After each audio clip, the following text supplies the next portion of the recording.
माजी सैनिक चंदू चव्हाण यांना मारहाण करणाऱ्या मुजोर गुंड प्रवृत्तीच्या मनपा कर्मचाऱ्यांसह अधिकाऱ्यांना बडतर्फ करावं आणि पोलिसात तक्रार देऊन गुन्हा दाखल करावा या मागणीसाठी आज धुळे जिल्हा वंचित बहुजन आघाडीतर्फे महानगरपालिकेच्या मुख्य प्रवेशद्वाराला कुलूप ठोकून आंदोलन करण्यात आले आहे। यावेळी जिल्हाध्यक्ष अरविंद निकम, जिल्हा संघटक शंकर खरात यांच्या नेतृत्वात हे आंदोलन करण्यात आले।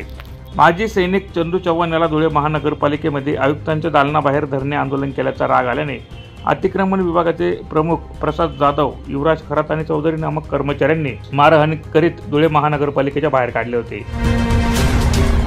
10-12 दिवसापूर्वी या महानगरपालिकेत जवान चंदू चव्हाण हा त्याच्या काही नगरपालिकेच्या काही मागण्या होत्या, त्याच्या काही सुविधाच्या मागण्या होत्या।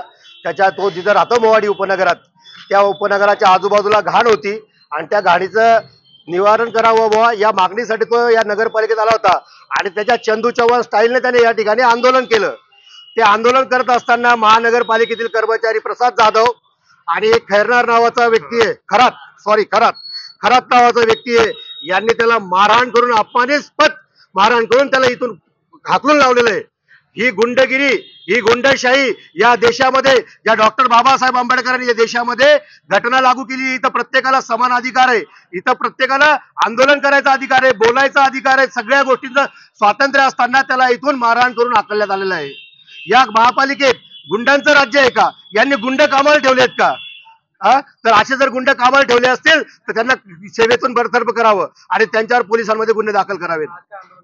आज आम्ही या ठिकाणी महानगरपालिकेला कुलूप लावायचं आंदोलन केलेलं आहे आणि या अजूनही या ठिकाणी या कर्मचाऱ्यांना बडतर्फ केलं नाही तर आम्ही अजूनही या ठिकाणी आंदोलन अधिक तीव्र स्वरूपात करू आणि या गुंडांना शासन केल्याशिवाय राहणार नाही। सध्या बाळासाहेब आंबेडकर आमच्या पाठीमागे आहेत, समस्त वंचित बहुजन आघाडी आणि या धुळे शहरातील, धुळे जिल्ह्यातील वंचित जनता, वंचित समूह आमच्या सोबत आहे। सगळ्या नागरिकांचा आम्हाला सपोर्ट आहे, नागरिकांच्या खूप चांगल्या प्रतिक्रिया भेटत आहेत आणि या गुंडांना इथून बडतर्फ करावं असे आमचा अधिकार आहे, मागणी आहे आणि यांना बडतर्फ करावं। चंदू चव्हाण यांनी या मनपाच्या अधिकारी कर्मचाऱ्यांविरोधात कारवाई करावी अशी मागणी देखील केली होती, मात्र त्यांच्या मागणीची दखल न घेतल्यामुळे वंचित बहुजन आघाडी धुळे मनपा आयुक्त आणि जिल्हा पोलीस अधीक्षक यांच्याकडे संबंधित अधिकारी व कर्मचाऱ्यांवर गुन्हा दाखल करण्याची मागणी केली होती। मात्र त्यांच्याही मागणीची दखल न घेतल्यामुळे आज अखेर संतप्त झालेल्या वंचित बहुजन आघाडीने धुळे महानगरपालिकेच्या प्रवेशद्वाराला टाळे ठोको आंदोलन केले आहे।